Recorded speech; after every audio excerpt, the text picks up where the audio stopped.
eu Então, mas sugeriria... eu entro depois com isso daí, então.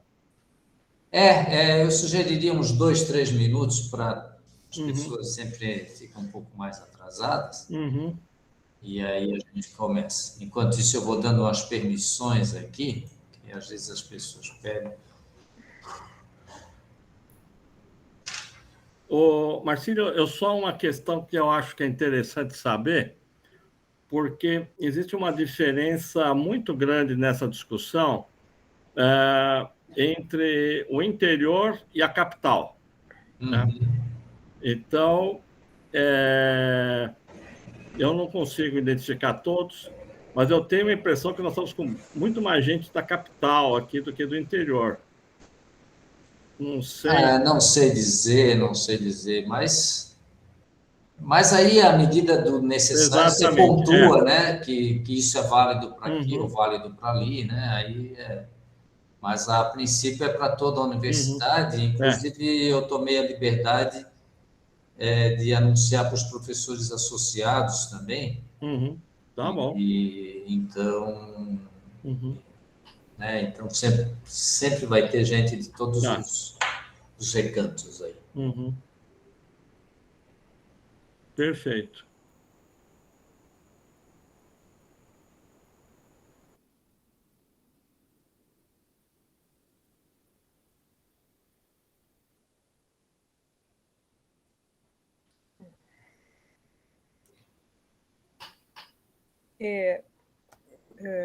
Boa tarde a todos. Sheila, professora Sheila da FAUSP, São Paulo. É possível fazer uma pergunta enquanto a gente está esperando? Aguardando? Pode, a palavra é sua. Não tem a ver diretamente. Obrigada por vocês estarem se disponibilizando para fazer essa apresentação. Eu vou conseguir ficar até às 16 horas, mas nessa história toda houve uma brevíssima apresentação da nossa representante no CO, na reunião da congregação de ontem.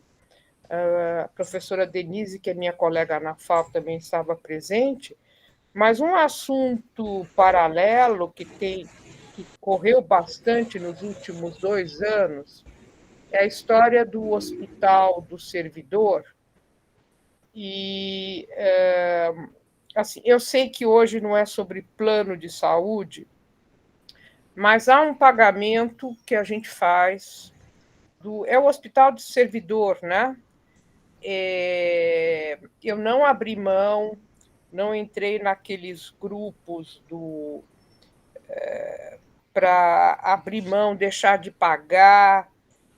E com o aumento do valor dos planos de saúde privados, o valor que a gente paga do Hospital do Servidor ficou, somando os dois, ficou bem elevado, né? Com o aumento das demandas, enfim, preço de tudo, remédios, etc. Eu gostaria de saber se há alguma informação a respeito desse assunto. Tá. Professora Sheila, já que está na hora de nós começarmos, esse assunto o professor Lotufo já conversou um pouquinho comigo aqui na FUSP, se ele lembrar, e tenho certeza que ele vai saber responder bem. Isso ele pode responder talvez agora ou durante a apresentação. Mas eu gostaria de agradecer ao professor Lotufo pela generosidade de dispor do seu tempo e fazer a apresentação, preparar o PowerPoint, etc., sobre esse assunto que interessa a todos nós. Então, sem mais delongas, obrigado a todos também. Passa a palavra para o professor Paulo. Ok, boa tarde, pessoal. Então, esse é um tema que me é muito assim particular, porque eu convivo com ele desde o início, né? Uma coisa interessante é que das universidades estaduais, somente a USP que passou a ter algum tipo de compromisso com o atendimento da sua comunidade, né? Isso não existe na Unicamp, não existe na Unesp. A Unesp é uma outra coisa. E tem algumas razões que eu tenho que enumerar. Até os anos 80, né, 1979, 80, 100% da comunidade, docentes e servidores, eram estatutários, cobertos pelo IANSP. O IANSP era muito forte, tinha muitos recursos à época, porque ele tinha uma base de contribuição muito grande.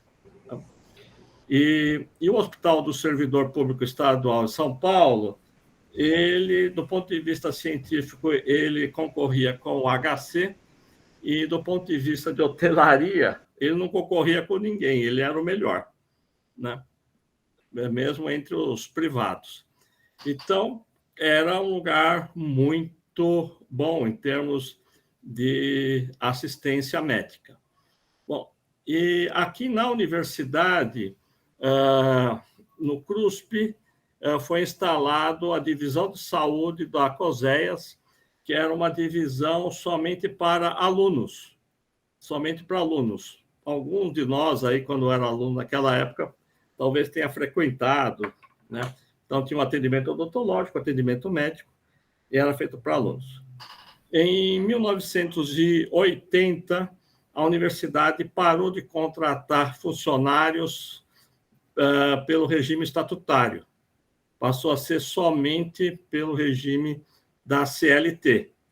E isso não foi um fato exclusivo da USP, mas aconteceu no estado inteiro, menos na educação e na polícia civil.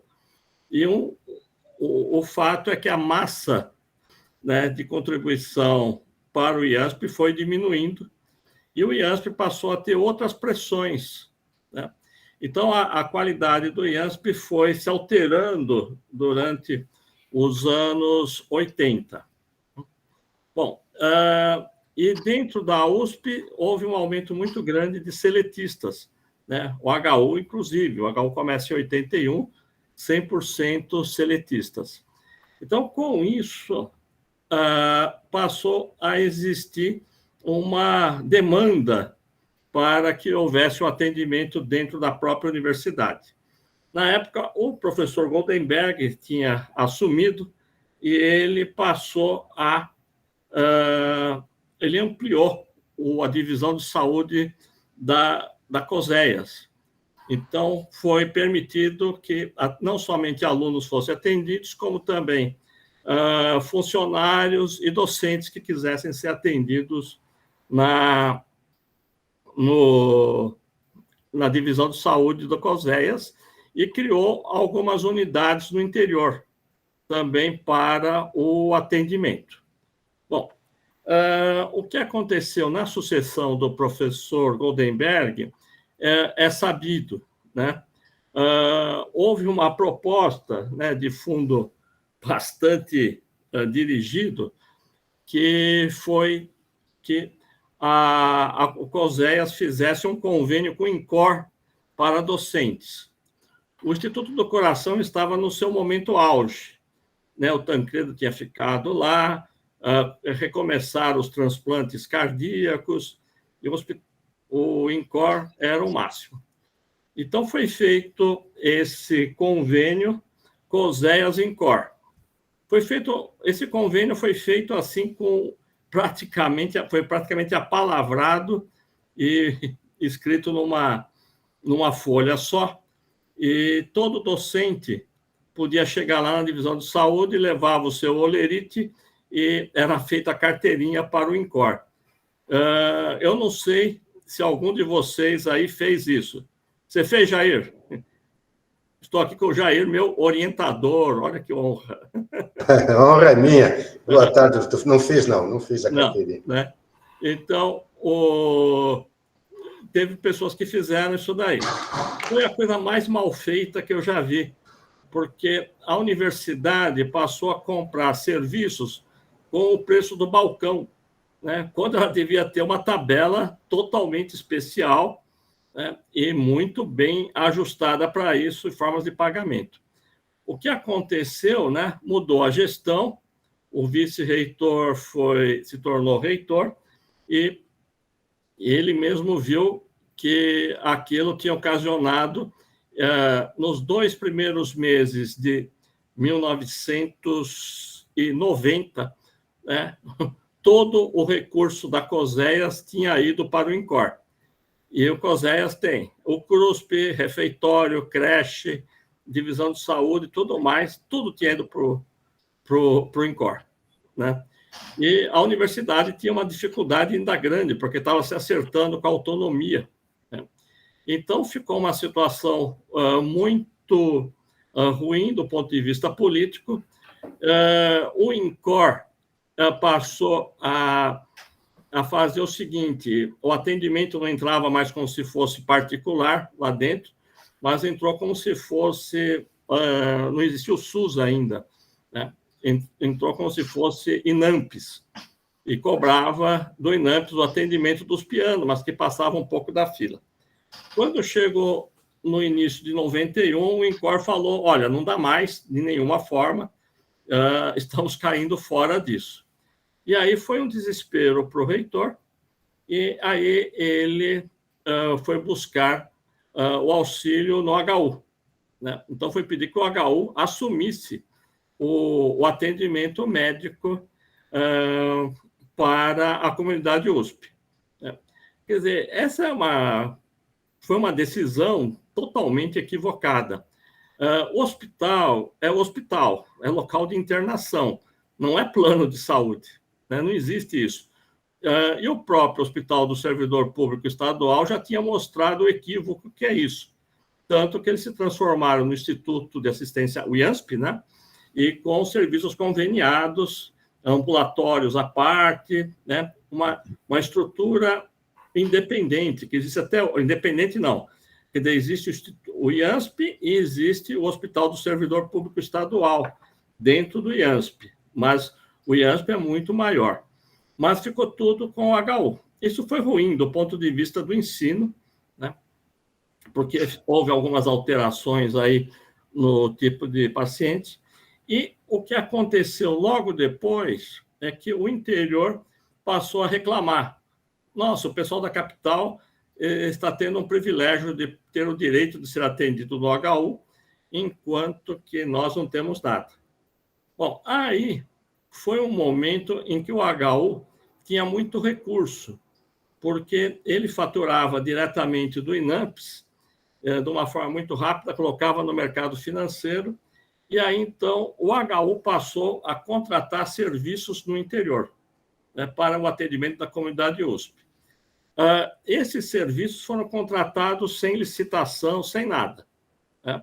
Então, em Ribeirão foi feito com a FAEPA, para o atendimento na clínica civil, no hospital, e era pago diretamente.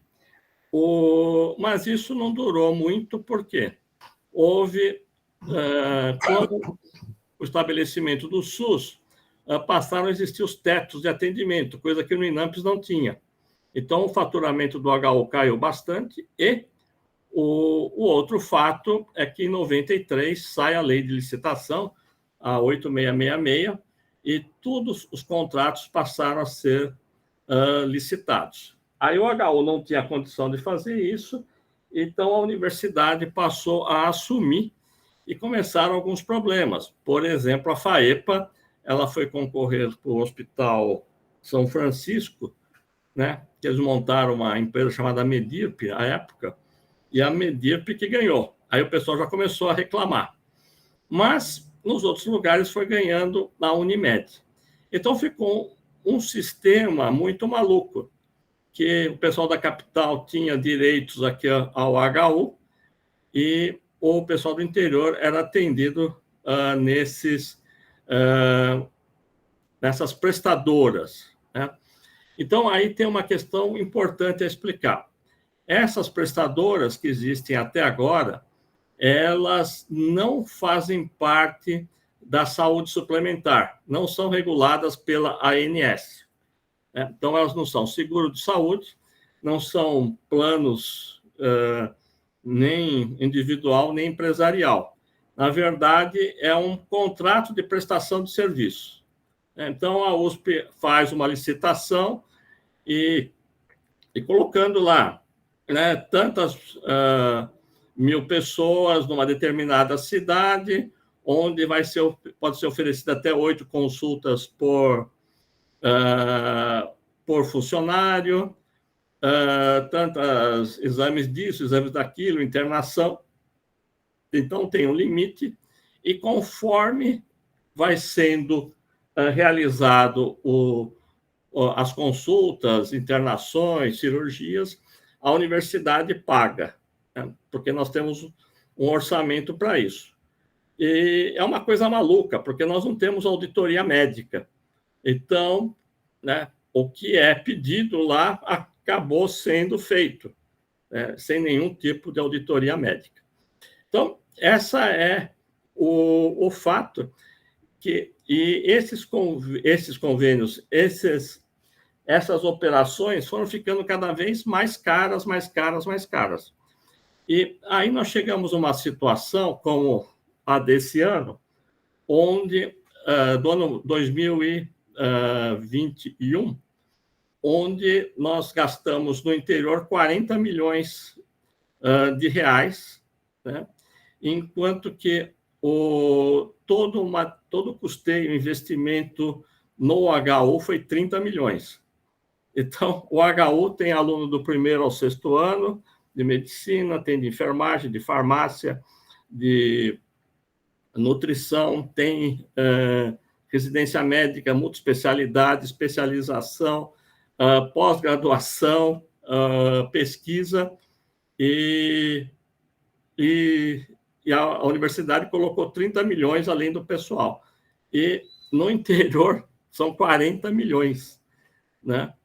Para nada. Quer dizer, assim, não traz, né, nenhum pontinho em nenhuma forma de avaliação acadêmica da universidade.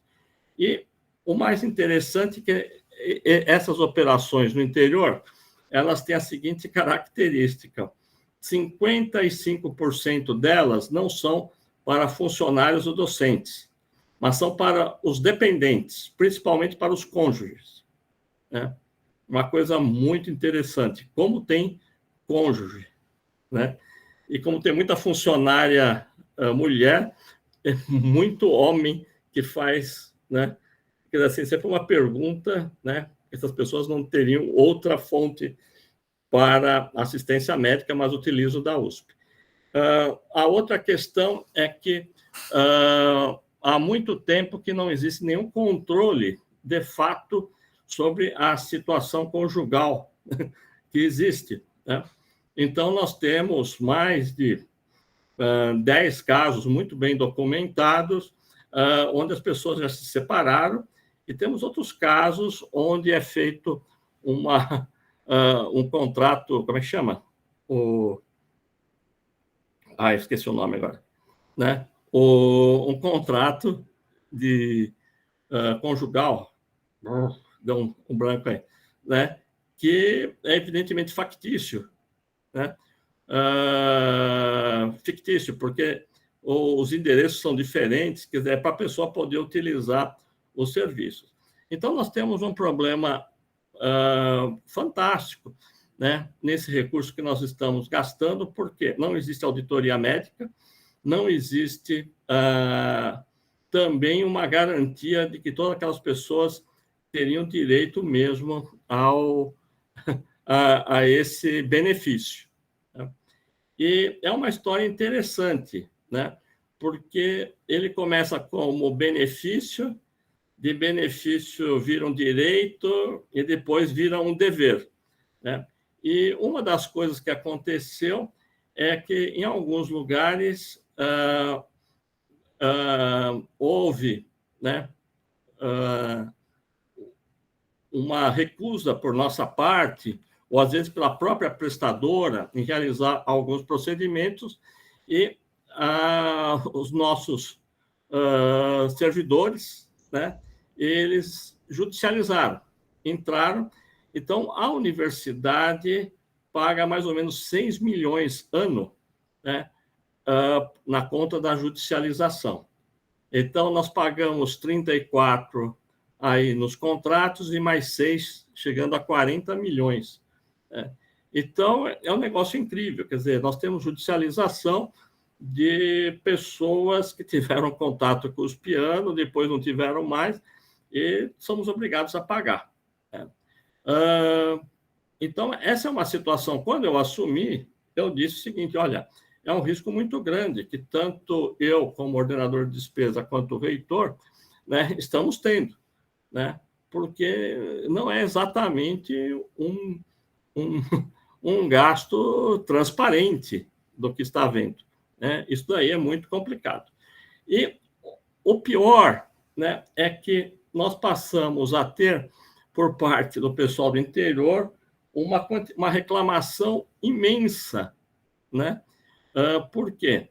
Porque quem tinha vencido as primeiras licitações eram as Unimedes locais. Depois entrou uma empresa muito forte, que veio lá de Fortaleza, a Rap Vida, e a Rap Vida foi ganhando todas as licitações, né?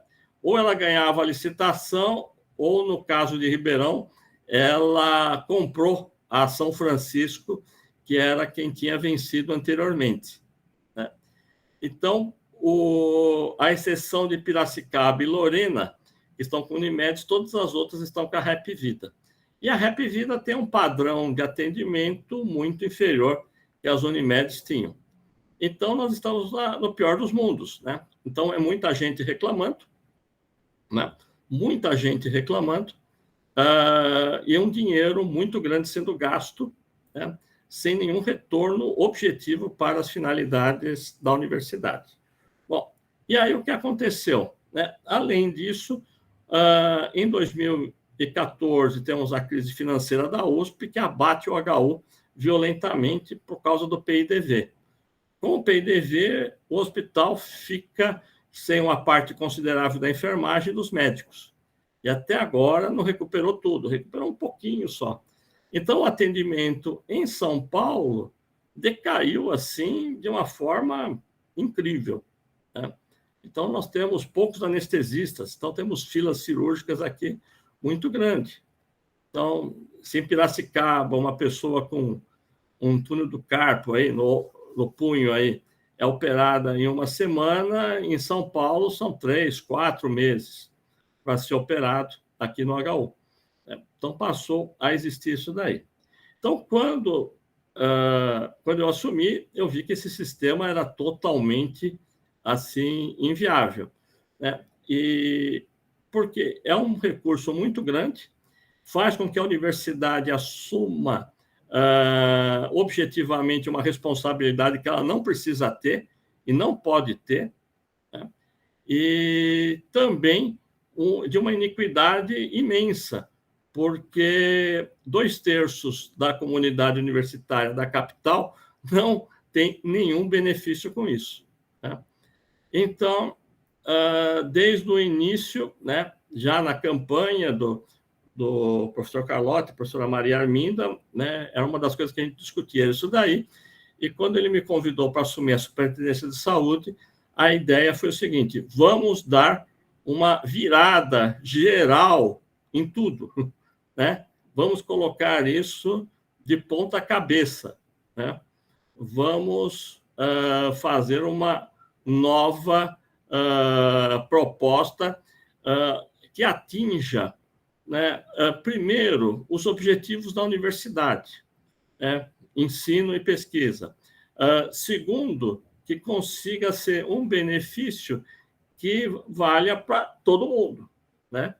Esteja na Poli, esteja no Sebimar em São Sebastião, esteja na Filô de Ribeirão, né, ou na EEL, lá em Lorena. Então, nós temos que pensar em todo mundo. Então, essa foi a proposta que nós fizemos e começamos a trabalhar. Então, o que foi feito, né, foi a proposta de um sistema de saúde. Quer dizer assim, o que é um sistema de saúde? O sistema de saúde, ele parte de um princípio de que nós vamos ter que trabalhar, né, vamos ter que utilizar todos os recursos possíveis para que tanto a promoção de saúde, prevenção de doenças e o atendimento às doenças, desde as mais simples até as mais graves, sejam feitas de uma forma conjunta, unificada, né? Que não seja nada parcelado, dividido, fragmentado. Então, a nossa proposta foi realmente a montagem desse sistema de saúde. Bom, e o auxílio saúde passou a ser uma parte importante, né? Porque uma avaliação que nós fizemos foi a seguinte: a montagem do sistema de saúde vai conseguir se materializar daqui a 2, 3 anos, porque é muito mais complexo. E enquanto que nós temos uma regressão desse gasto externo que nós fazemos, pode ser em muito menos tempo, né? Então, o que é, né? Então, eu vou apresentar aqui para vocês, né? Antes disso, se alguém quiser já fazer alguma pergunta. Talvez possam fazer alguma pergunta, mas eu sugeriria perguntas bem diretas e pontuais, assim. A respeito desse histórico, tá? É. Porque depois eu vou tentar.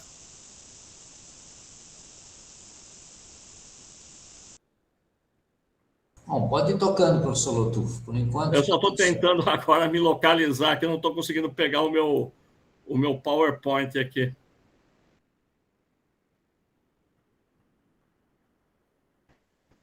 No lado dos 3 pontinhos à esquerda. Não, eu estou puxando lá.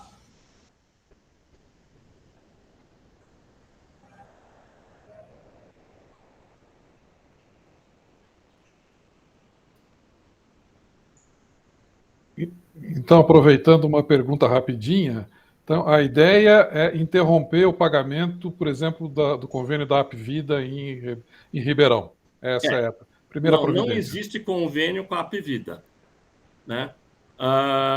Com a Apvida existe uma...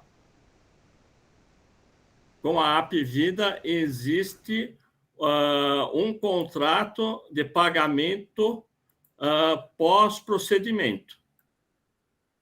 Isso será... é bem diferente. Isso será interrompido.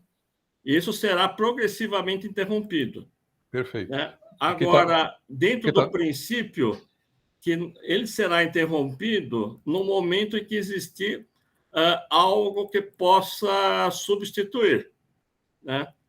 Okay. Porque é como você mexer numa casa, né? E tem uma viga lá que atrapalha, é feia, incomoda, mas ela pode ser estrutural. Então, nós temos que substituí-la, né? Então, esse é o que nós temos que fazer. Obrigado. Né?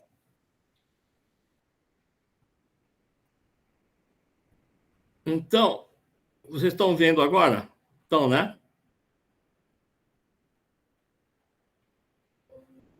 Vocês estão enxergando? Sim, sim. Sim. Tá bom. Olha, então, colocando aqui, né? Nós fizemos aqui, só para uma apresentação, nós gastamos muito tempo com o controle da recusa de vacinação, né? Também, né, uma outra coisa dessas contratações é que gera uma coisa que existe no mundo inteiro, que é o consumidor de saúde, né?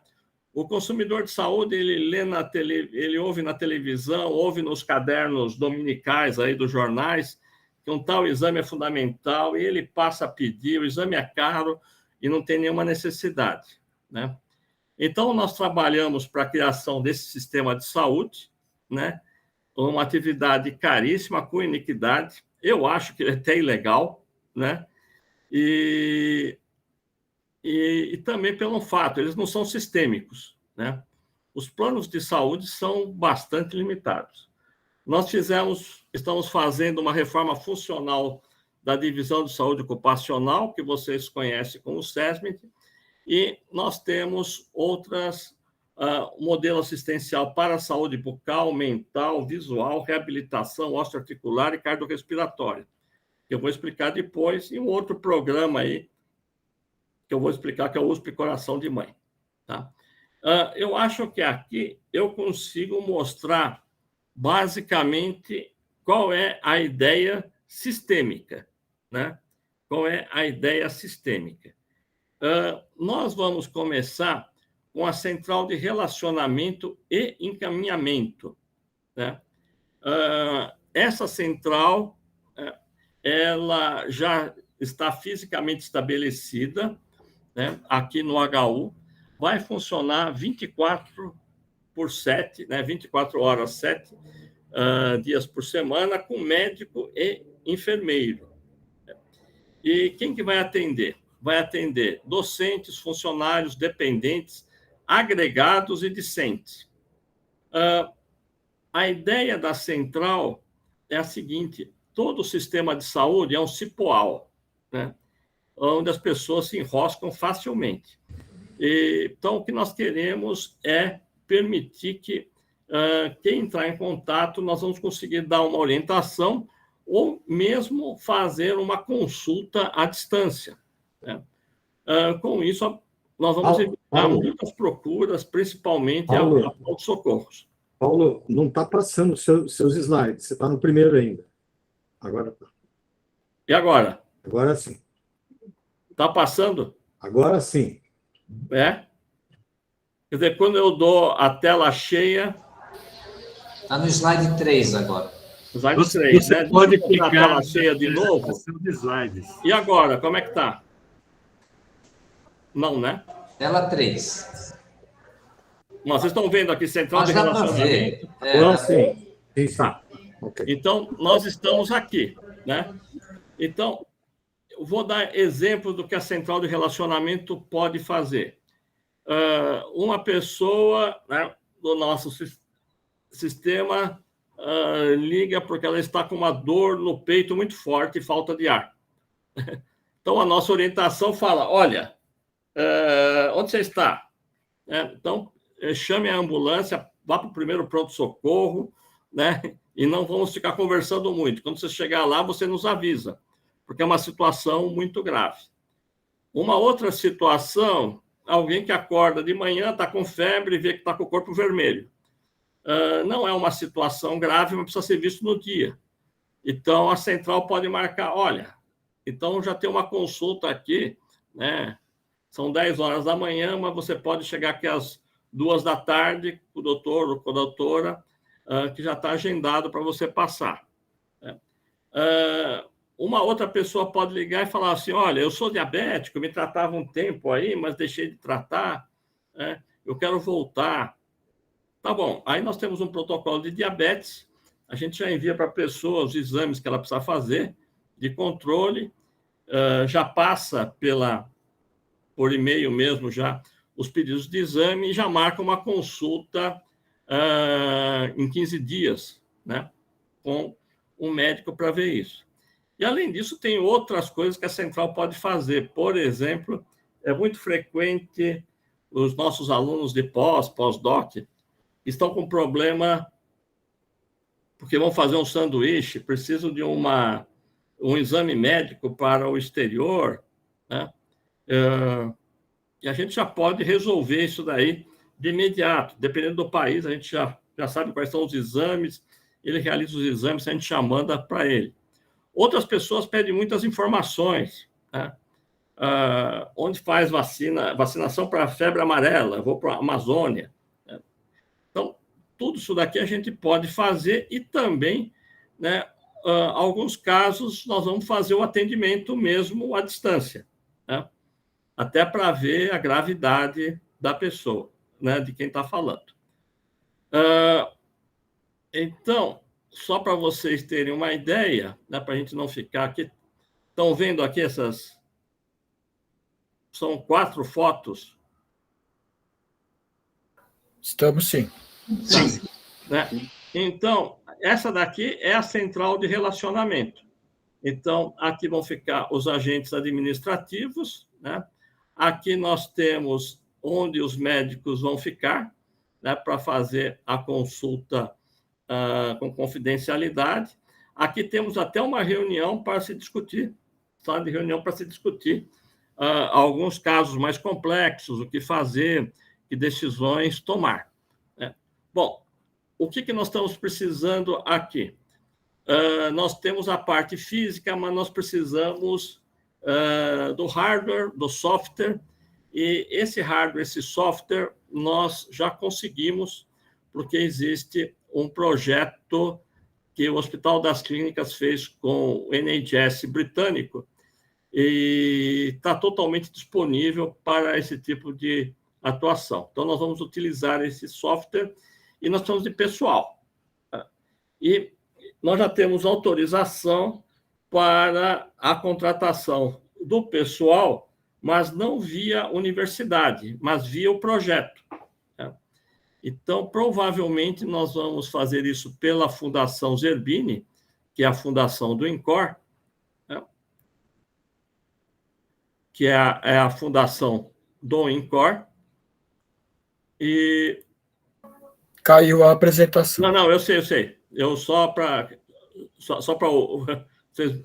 Então, nós vamos contratar aí vai ser licitado tudo, eu acho que vai ser com dispensa de licitação, provavelmente, e a Fundação Zerbini ela vai passar todos os recursos que ela já tem lá, que ela está utilizando, né, que são muito bons do ponto de vista da qualidade de hardware, de software também, e só que nós vamos ter que ter os médicos. Esses médicos não vão entrar dentro do quadro funcional do HU. Eles vão do projeto, né? E o mesmo para os enfermeiros. Por que isso daí? Porque a gente consegue pagar valores de mercado, né? Então, o que a USP paga para o médico é um pouco abaixo do mercado, mas o que paga para o enfermeiro é bem acima do mercado. Então, a gente consegue fazer no mercado, né? A substituição é imediata, né? Então, a gente consegue substituir os profissionais se eles desistem, saem, não tem nenhum tipo de problema, porque esse recurso está dentro da fundação. E o principal, que a gente sabe, né? Imagina que, né, com toda a melhor das minhas boas intenções, todo o apoio do reitor, de um monte de gente, daqui a 2, 3 anos a gente descobre que esse projeto, né, ou está superado ou, né, falhou, né? Então é simples, quer dizer, a universidade encerra o convênio com a fundação que foi contratada, né, e não tem nenhuma pendência funcional, né?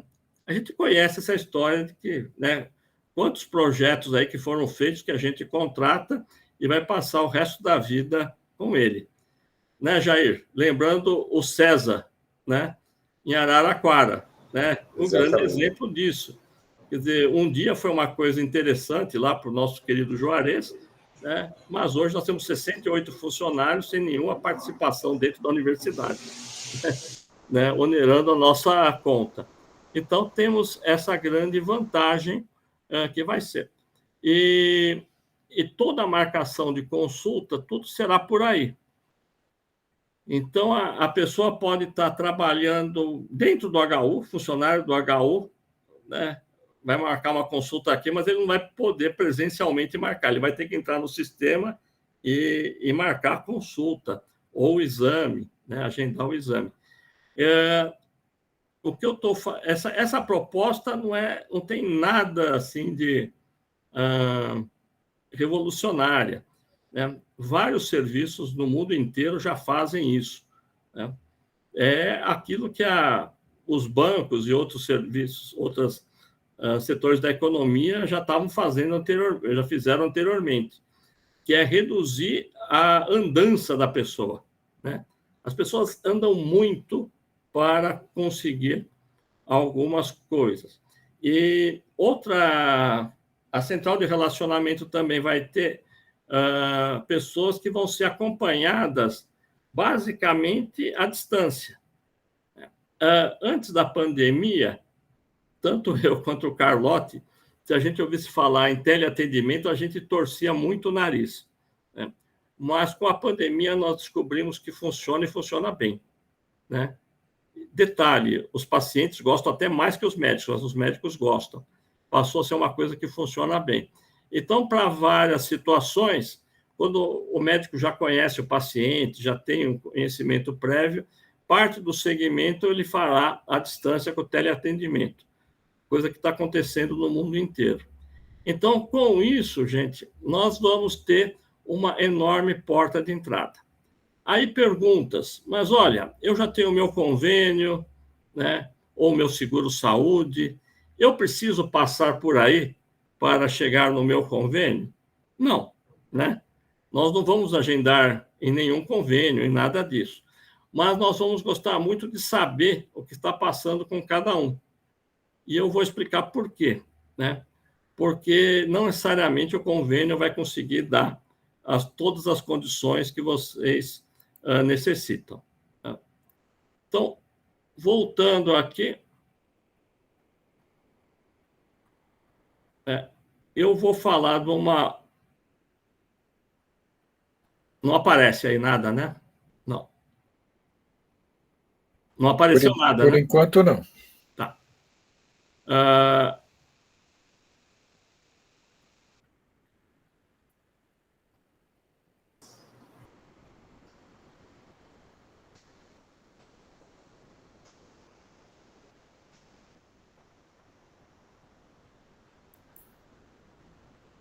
Caramba, não devia ter...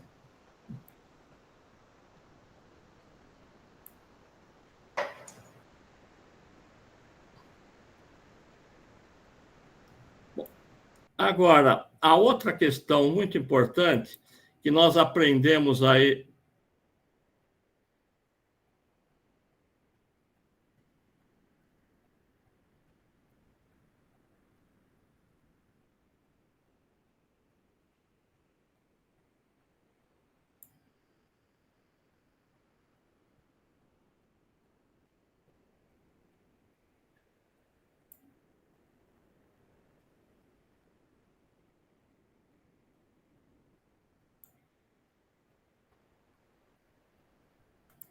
Uma das coisas que nós aprendemos nos últimos 20 anos, né, e nas duas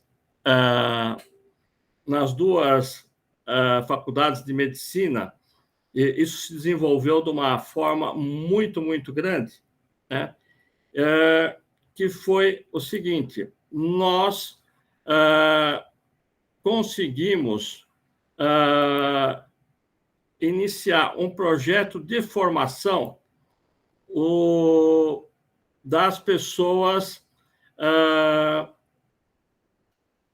Caramba, agora eu não consigo voltar aqui no meu. Cara. Bom, vou tentar novamente. Mas nós conseguimos fazer uma formação de médicos de atenção primária. Então, esse médico de atenção primária... ou médico de família e comunidade, tem vários termos que se utilizam. Foi um programa de residência que a gente começou, né, tanto em Ribeirão quanto em São Paulo, e tem um sucesso muito grande, né? De início, ele era muito pouco procurado, depois ele foi sendo cada vez mais procurado. Era para trabalhar praticamente nas unidades básicas de saúde, né? Mas agora voltei, né? Sim. Voltei. Então, nas unidades básicas de saúde, no interior, na capital, nós vamos colocar os médicos de família, né? E também fazer uma integração com SESC escolas. O médico de família tem uma vantagem, que ele atende criança, ele atende adulto, ele atende ginecologia e obstetrícia. Ele faz tudo, né, dentro da complexidade que ele tem, da necessidade maior, que é 85% dos casos, com boa resolução. Então, hoje, a gente passa por inferno. Nós temos clínicos, pediatras e ginecologistas nas unidades básicas de saúde. São Carlos, o clínico saiu, não foi reposto, né? Bauru, o pediatra saiu, não foi reposto, né? Então, o que acontece? Nós temos uma descontinuidade importante. Bom, e o médico de família, ele tem uma tradição que é de acompanhamento das pessoas, né? As pessoas ficam cadastradas, são seguidas, ele sabe o dia a dia que está acontecendo. Então, na capital, nós vamos criar, né, vai ter um médico que vai ser responsável pela poli e pela física, por exemplo, para 3.000 vidas, né? Outro pela química, ICB, estou colocando assim, né? Então, nós vamos ter esse médico, essa enfermeira, e ele vai conhecendo as pessoas. Então, me perguntaram assim, além do presencial, onde é que vai ser o atendimento? O atendimento vai ser nas unidades básicas de saúde, né, com esses médicos, né? Então, nós vamos conseguir fazer o atendimento com essas pessoas, né? Então, isso vai valer para docentes, funcionários ativos e discentes. Todos esses daqui vão poder ser atendidos aqui dentro da formatação que a gente conhece. Os nossos programas têm sido um sucesso tal que a maior parte dos nossos alunos, eles não têm ficado no serviço público, infelizmente, porque os sistemas privados, todos estão contratando eles, né? Todos estão utilizando esse tipo de atendimento. Mas isso nós vamos conseguir fazer, né? E, para isso, já tenho aí a autorização da reitoria e nós vamos começar, o ano que vem, fazer a contratação dessas equipes e vamos começar a instalá-las, né, nos lugares mais prioritários, lugares onde não tem ninguém. Então, esse daqui, né, é um ponto fundamental. Então, o médico de família com a central de relacionamento nos dá uma questão muito sistêmica, né? Bom, aí nós temos a questão da saúde suplementar, né? Então, a proposta da saúde suplementar, né, como está colocado, foi colocado aí, que vocês viram, né, a gente pode discutir melhor depois, eu não quero entrar no detalhe agora, ela vai permitir que parte considerável dos procedimentos sejam feitos por esse intermédio, sem precisar utilizar o HU em São Paulo ou os HCs, sem precisar utilizar isso daí. Por quê? São aqueles procedimentos de complexidade média. Então, é internação por pneumonia, é um infarto do miocárdio, é uma cirurgia de vesícula. São esses procedimentos que a saúde suplementar vai poder dar conta, né? Então, esse é, dentro do nosso sistema, onde a saúde suplementar entra, e aqui ela vai, daquilo que é internação, ela vai conseguir dar conta de quase também 90%, né? Se as UBAs com médico vão, 85% consegue ter um grau de resolutividade, a saúde suplementar vai chegar a isso. Só que a saúde suplementar, ela tem limites importantes, né? E eu estou vendo isso agora, né? Então, por quê? Os casos mais complexos, eles não têm condição de resolver, né?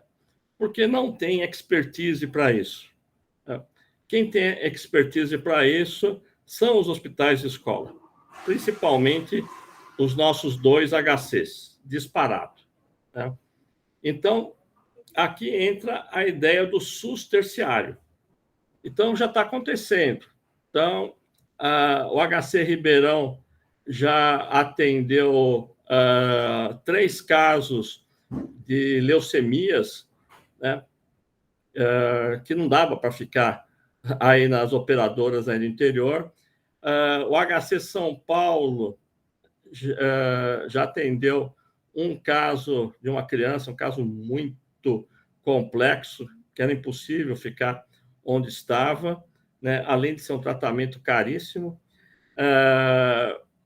O INCOR está fazendo 2 procedimentos que ele tem uma expertise muito melhor do que quem está na saúde suplementar.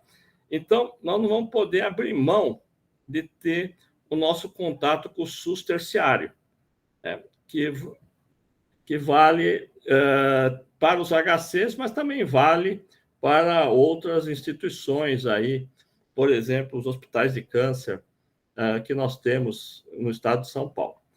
E aqui, né, há outra questão que nós não vamos abrir mão, que é o IANSP, né? Assim, nós, sistemas, o indivíduo, se quiser ficar no IANSP ou não, isso é uma decisão totalmente pessoal. Mas nós consideramos que o IANSP tem boas saídas, né? O IANSP é muito irregular, tanto geograficamente como em termos funcionais. Então, tem alguns lugares que ele praticamente não existe, outras ele existe, e nesse que existe, às vezes tem serviços muito bons, né? E outros não tão bons assim. Então, nós temos isso daqui em conta. Mas nós temos esses 2 balões aqui, que é a parte programática, né? Então, que são os programas de saúde mental, osteomuscular, de visão, saúde dental, prevenção cardiovascular, o coração de mãe, que é outra história, e também uma abordagem que a gente chama de ecoepidemiológica, que vai entrar depois que a gente saber trabalhar o nosso ambiente, né? Bom, muita gente fala o seguinte, mas, nossa, como é que vai ficar, né, com o aumento da idade, esses planos seguros vão ficando mais caros, e tudo bem, nós sabemos disso. E por isso nós temos aqui, né, nessa parte, justamente aquilo que a gente pode fazer. Por exemplo, o programa de visão, né? Essa é uma das coisas que eu particularmente gosto muito, né? Tenho por ela uma afeição muito grande, porque a gente consegue melhorar muito a qualidade do nosso pessoal, né? E eu falo que é um verdadeiro investimento você fazer um exame de visão, pagar um óculos, uma lente, ou então, às vezes, tem cirurgia para glaucoma não, cirurgia para catarata, tratamento para glaucoma e outras afecções que a gente pode melhorar muito a vida da pessoa. Então, esse é um ponto muito importante. O mesmo vale para osteomuscular. Grande parte dos nossos problemas que nós temos são osteomusculares e saúde mental. Então, nós temos programas específicos para isso, né? Que vão estar juntos com as UPAs, pode estar com a saúde suplementar, com o terciário, mas nós vamos estar trabalhando tudo isso daí conjuntamente, né? Então, né, só para vocês terem uma ideia, né, a central de relacionamento ela entra em licitação, né, no primeiro semestre, projeto piloto na IASH, e depois, no segundo semestre, Lorena e Capital, né? E depois, em 24, talvez a gente já consiga para todo mundo. Atenção primária, nós vamos começar com o projeto piloto em Lorena, IASH e Capital, em agosto de 23. A ideia é que a saúde suplementar tem que ser uma parte integrante, não um ente independente. O programa USP Coração de Mãe é muito interessante. Aqui no HU nós estamos com uma redução do número de partos, né? Por que isso daí? Porque ninguém mais quer ter filho, né? Tem pessoas como eu que querem ser avós, não conseguem, né? Então, nós vamos ampliar Então, todo funcionário da USP que apresentar um parente, né, que não tenha direito, né, filha, nora, neta, mulher de neto, poderão fazer o pré-natal aqui no HU e fazer o parto aqui em São Paulo, né? Quer dizer, é para mulheres que moram em São Paulo, mas se alguém de Lorena tiver uma neta que mora em São Paulo, pode fazer indicação. Os convênios de alta complexidade com HC, né? A plataforma de vigilância epidemiológica, que nós já estamos fazendo agora com a pandemia, né? E os demais programas que nós estamos fazendo. Então, é isso, né, que eu apresentei aí nessa primeira hora como sendo a nossa proposta sistêmica, né? Então, é isso que nós estamos entendendo como, né, o sistema de saúde. Ele vai demorar para... Sim, vai demorar, porque nós temos contratação, temos treinamento, temos muita coisa, né? Não será feito da noite para o dia, isso desde o começo eu falo. E a proposta foi iniciar justamente pela saúde suplementar. Por quê? A saúde suplementar, como tá descrito aí no texto da portaria, né, estava nos trazendo inúmeros problemas, né, imensos problemas para nós, né, e que eu sempre fiquei contente aí que até agora, né, nem Tribunal de Contas, nem Ministério vieram questionar algumas coisas, né, porque seriam passível muito facilmente questionáveis, né, como é que nós estamos fazendo aí o dispêndio desses recursos, né? É uma coisa bastante complicada. Então, a proposta que foi elaborada, que a gente foi pensando, foi o seguinte: primeiro, os atuais... então, assim, Lorena tem a Unimed, mas se a pessoa tiver uma coisa em Guaratinguetá, ela não é atendida lá, não tem direito. Ela só tem direito na sua cidade. Então, esse é um problema e tanto, né? Então, essa é uma das coisas que nós temos. Segundo, a dificuldade que nós temos, né, em fazer a verificação dos casos, as auditorias médicas. Isso não existe. Depois, a responsabilização judicial. Então, a pessoa tem uma doença, da forma como está, nos leva, né, nos impõe, dependendo da decisão judicial, que a gente acaba pagando um tratamento, e muitas vezes um tratamento que a gente considera inadequado.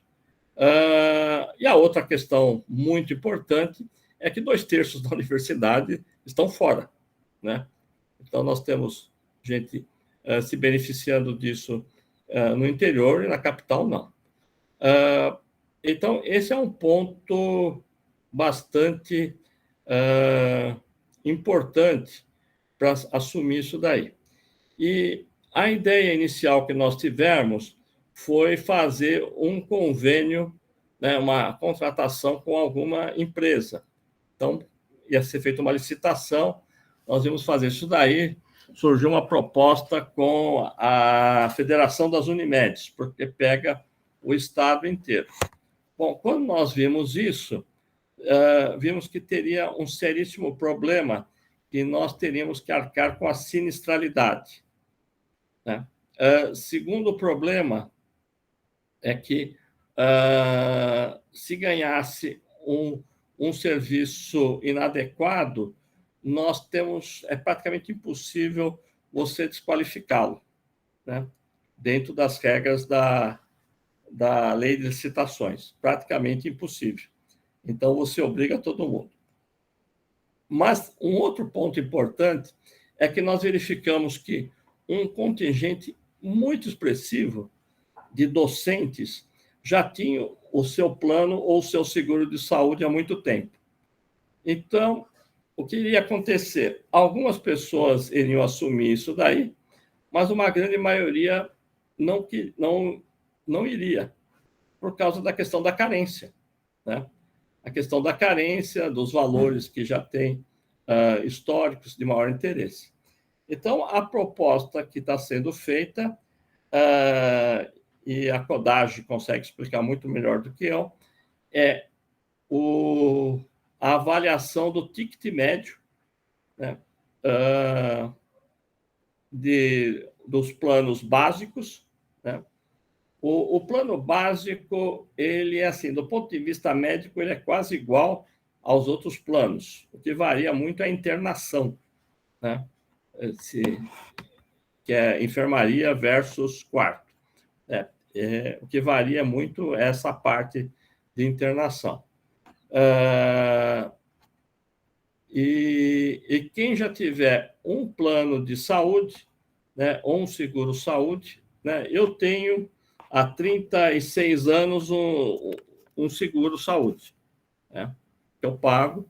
Então, eu terei, né, eu tenho mais de 59 anos, eu vou ter direito a uma parte aí do auxílio saúde que vai cobrir o custo que eu tenho, né? Então, eu vou comprovar que eu tenho esse plano, que eu estou pagando, que eu estou quites com ele, e eu vou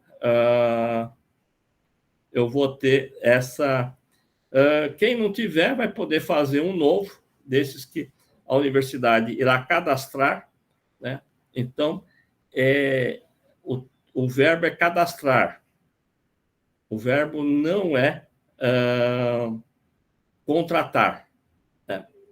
Serão planos cadastrados, e esses planos cadastrados a pessoa poderá fazer em melhores condições. Então, a ideia do cadastro que nós estamos batalhando é a ausência de carências, né? Essa é uma coisa importante, a gente quer que não tenha carência, que se coloque valores mais aceitáveis, porque a sinistralidade dos pianos é bem menor do que a sinistralidade da população em geral. Então, ele vai ter um custo menor. E a outra coisa que a gente está insistindo é que, e alguns aceitam isso daí, é que exista uma figura do agregado, onde a universidade não vai ter nenhuma participação, né? A universidade só vai se comprometer com o funcionário, com o cônjuge e com os filhos. Mas, assim, sogra, mãe, avó, né? Que a gente vamos chamar assim de agregados, se a pessoa apresentar nesses planos como agregados, ela vai ter um valor abaixo do mercado.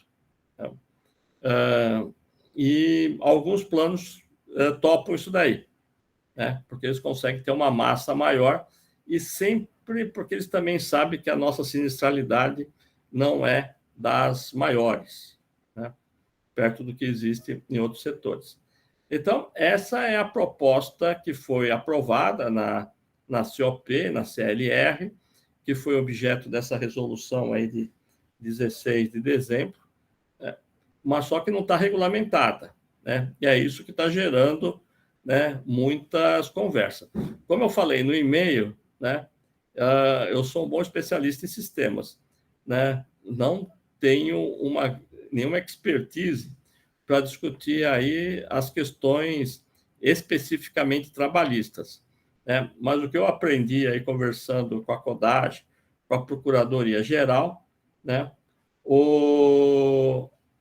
Sim, AGMA, IANSP, quem estiver somente no IANSP, nem precisa avisar, porque como a USP a universidade faz o débito automático, se a pessoa não apresentar mais nada, né, fica calada, mas está debitando mensalmente ao IANSP, o auxílio saúde vai ser automático, tá?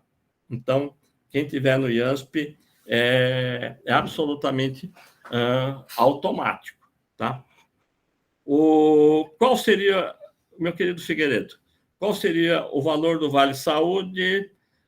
Eu detesto, você me conhece, né, de outros locais, né? Eu detesto falar um número, né? Eu acho que vai ser um número, vai ser algo bastante razoável. Não vai chegar, né, a totalidade, talvez nem a metade, dependendo da idade, mas lembrar que o que você estiver pagando do seu bolso, aquilo lá pode ser debitado no ajuste do imposto de renda. Então, dá mais ou menos uns 20%, mais ou menos, 22,5%, você consegue depois abater no imposto de renda. Então, né, é uma coisa que ajuda em muito, né? Tem mais uma pergunta que veio aqui, deixa eu pegar o chat aqui. Qualquer plano existente vale? Sim, minha querida Esther, né? Quanto tempo? Sim, qualquer plano vale, né? Uma pessoa falou, mas eu fiz um plano que eu estava nos Estados Unidos, eu pago lá nos Estados Unidos, não sei o que lá. Tá bom, né? Então, esse fato é real. Tá bom, é só mostrar que você está pagando o plano nos Estados Unidos, né? Que é um plano internacional que vale aqui, né? Ele é válido. Tanto plano quanto seguro, né? Tem o professor Pietro, um pouquinho antes da Esther. Uhum.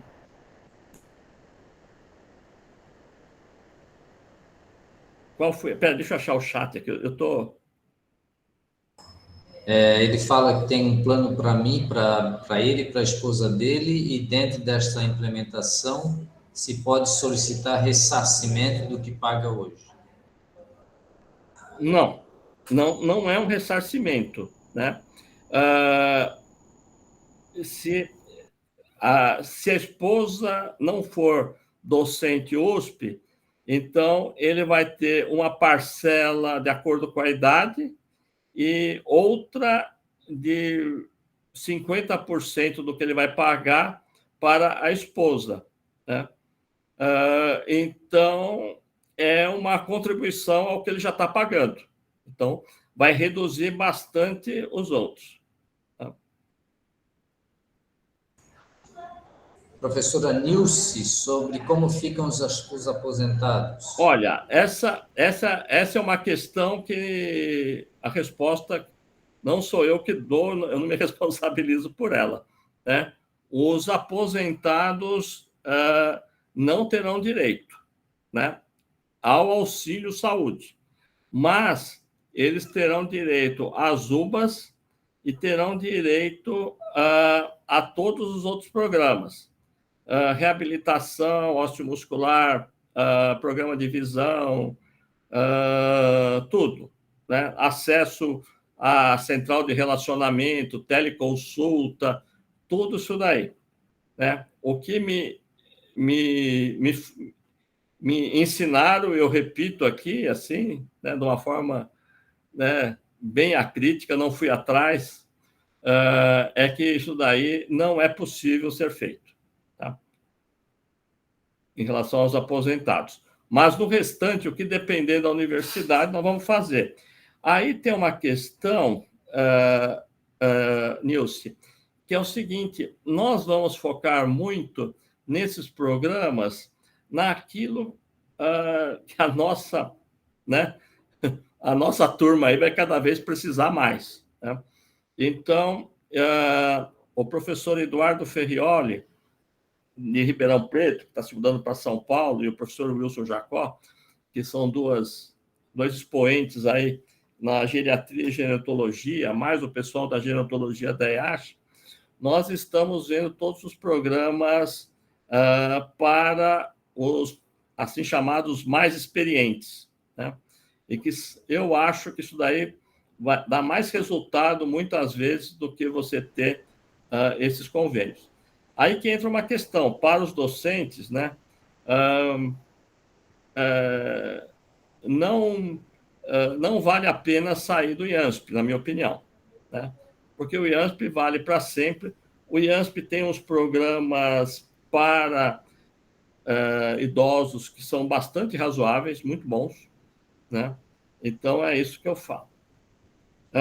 Tem uma pergunta anterior do professor Júlio Stern, são duas, mas pelo menos ver uma. Ele fala que o HU foi destinado à comunidade do Butantã no passado, com uma ala reservada à comunidade USP, e alguns anos mais, e até esta ala especial foi perdida, essa ala USP. Todo o investimento para o HU foi feito no passado e perdido. Vamos embarcar nesta via novamente? Olha, o professor Júlio, eu acho que temos um problema aí de conhecimento da história. O HU ele foi estabelecido nos anos 60 para atender uma necessidade de ensino do então curso experimental de medicina. E ele foi baseado integralmente para ser um hospital regional no Butantã. Então, temos o SESC Escola e o HU como sendo um hospital regional para o Butantã. A comunidade USP foi enxertada depois, né? E não trouxe benefício para o hospital. Pelo contrário, causou vários problemas. Então, a minha visão é muito diferente, né? Agora eu me perdi um pouquinho aqui, eu acho que é da professora Ana Paula. Os outros programas poderão ser usufruídos mesmo por quem já paga plano? Claro, sim, sim. Né? Olha só, eu tenho uma visão muito crítica dos planos, né? Eu acho que os planos, né, eles não são grande coisa, né? Do ponto de vista... por que eles não são grande coisa? Eu vou falar isso daí e vou dar um tiro na minha corporação. Um plano de saúde deveria ter como objeto, né, o seu associado, o paciente. Mas, no Brasil, assim, a centralidade dos planos é o médico, né, ou as organizações médicas. Então, ela é muito mais feita para fazer exames, para gerar consultas, do que para resolver o problema das pessoas, né? Então, isso a gente sabe há um bom tempo, né? E vamos demorar para vencer isso daí, né? Nos Estados Unidos, algumas hegemons lá, elas conseguiram, a Kaiser Permanente, não sei quem já esteve na costa oeste, lá fazendo algum estágio, lá talvez conheceu, né? Exemplo é um exemplo contrário disso, que é muito baseado no paciente, né? Então consegue ter um outro padrão, mas aqui, né, ainda é médico centrado, é para que tanto o médico quanto os laboratórios tenham recursos. A professora Elizabeth pergunta se o HU terá condição de cobrir esse atendimento, além de toda a população regional. Olha, é o seguinte, não, veja só, a cobertura hospitalar, né, se a pessoa não tiver, se ela não tiver nenhuma, né, vamos pegar um funcionário que não seja estatutário, não esteja no IANSP, né?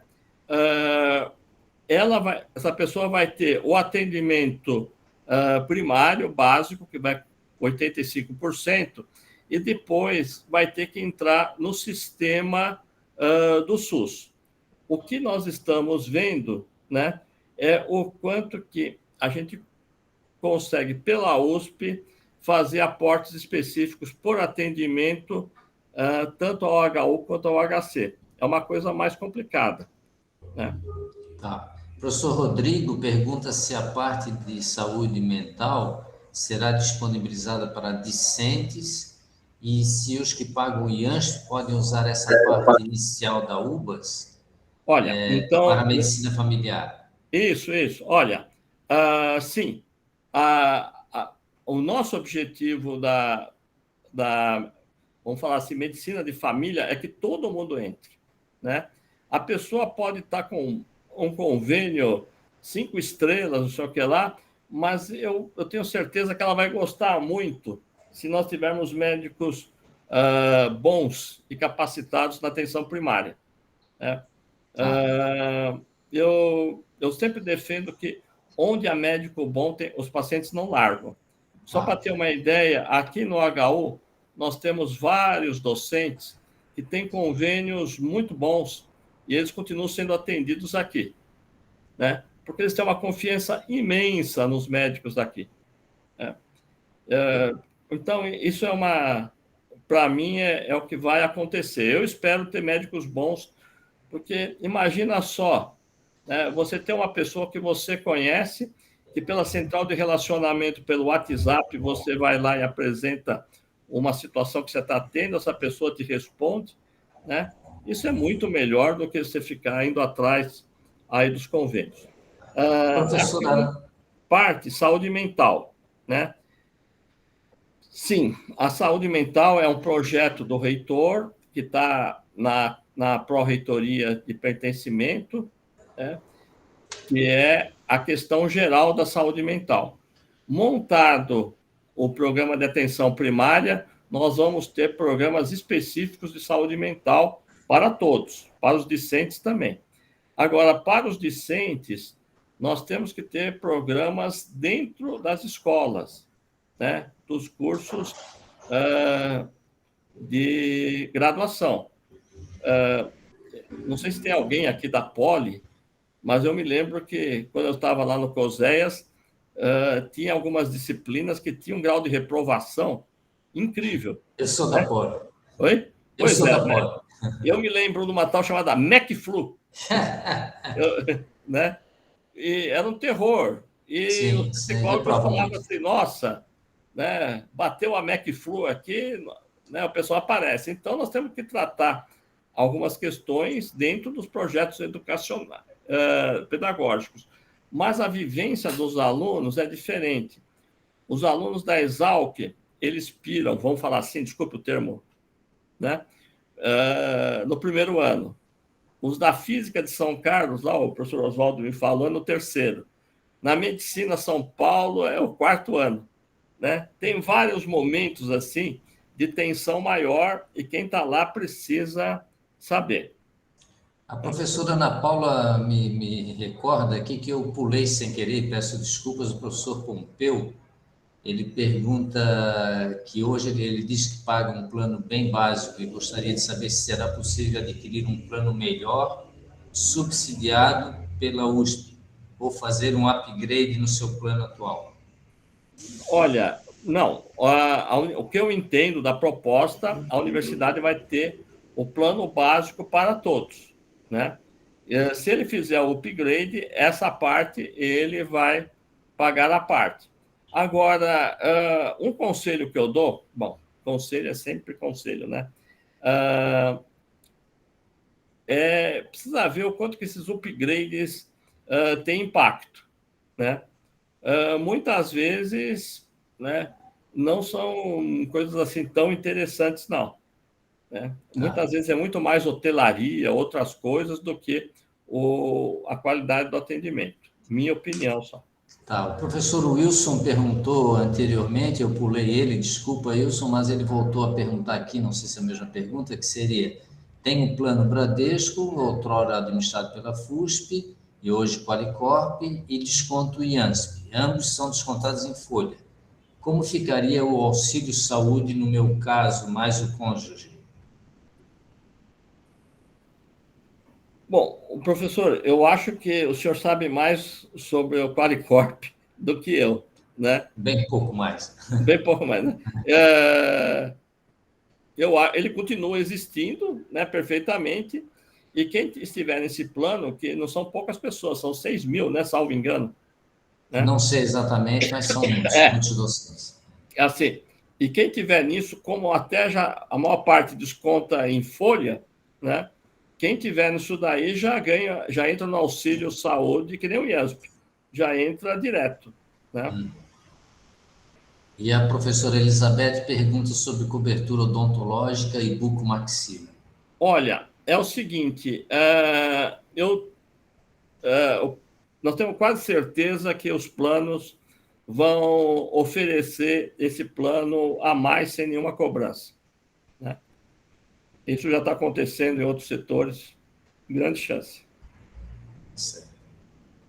Bom, no chat aqui, por enquanto, não tem mais nenhuma pergunta. Não sei se alguém quer usar o microfone ou o professor Lotufo quer falar mais alguma coisa, mas, por enquanto, não apareceu nada.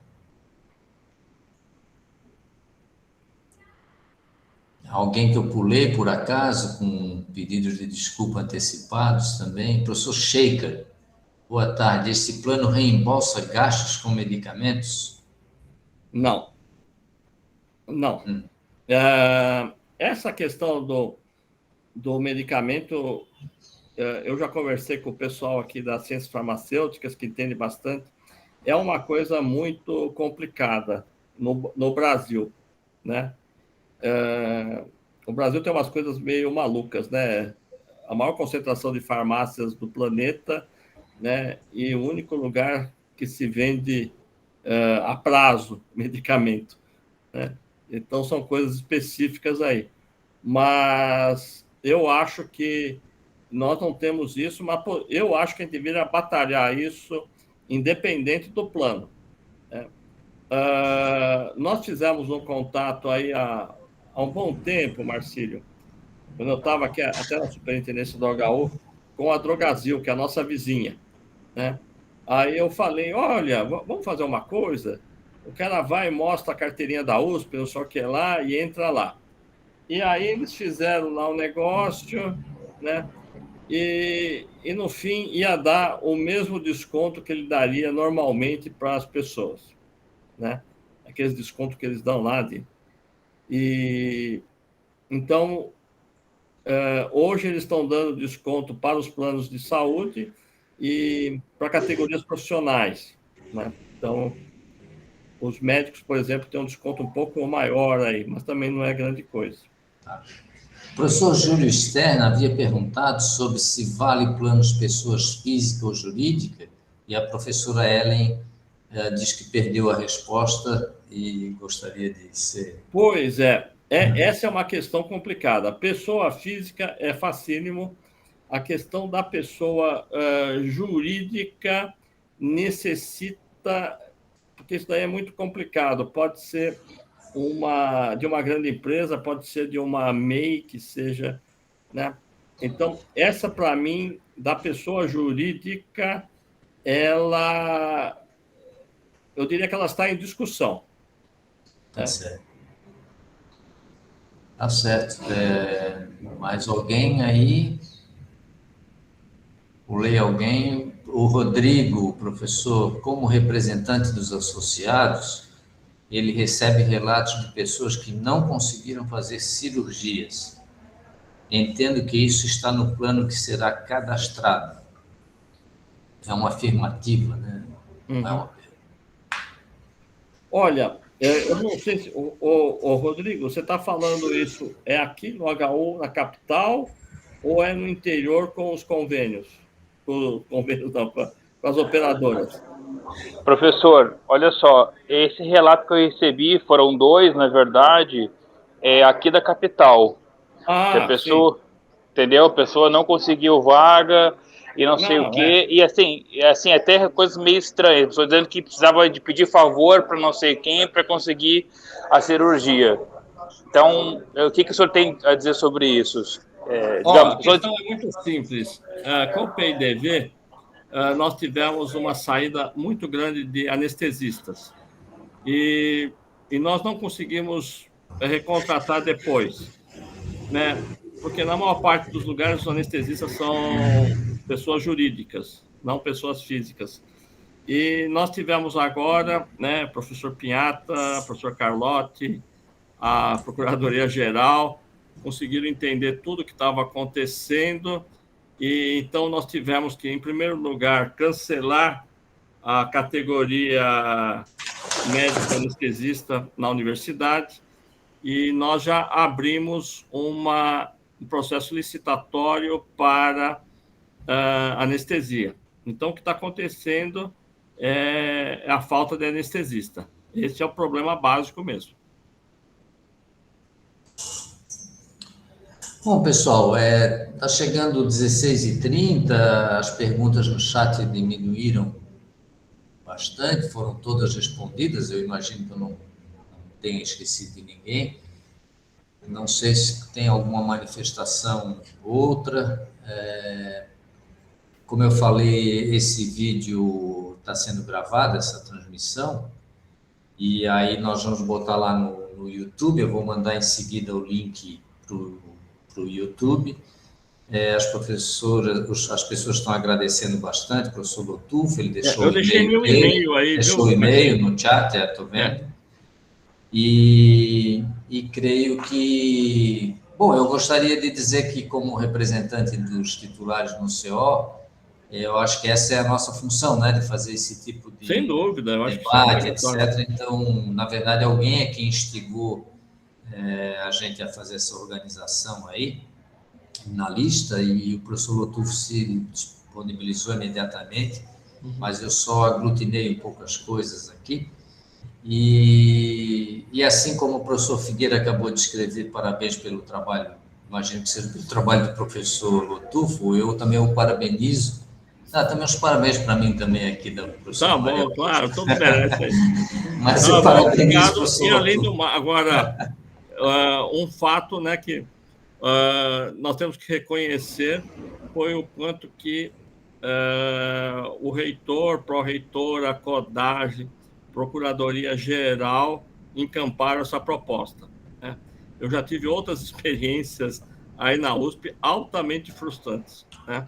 Quando eu vi dia 16 saindo, né, já a resolução, eu falei assim, nossa, eu não acredito. Eu achei que ia ser no final da gestão para a gente conseguir isso daí, né? Então, esse é um fato, né? E também todos da COP, CLR, eu acho que uma parte, assim, o poder político também encampou a proposta. E o professor Lotufo foi tão bem aqui que até o orientador dele, o professor Jair, diz que teve muito orgulho de ter sido seu orientador. Claro, nossa. Querido, estamos aí. Você, meu querido. Grande abraço, Paulo. Um grande abraço. Então, gente. Então, um abração para todo mundo. Obrigado a todos de novo. Obrigado, professor Lotufo. Até mais. No ano que vem vamos fazer outros encontros desse aí virtuais. Exatamente. Perfeito. Tá certo. Sobre esse e outros temas. Perfeito. Um abraço aí. Abraço. Tchau.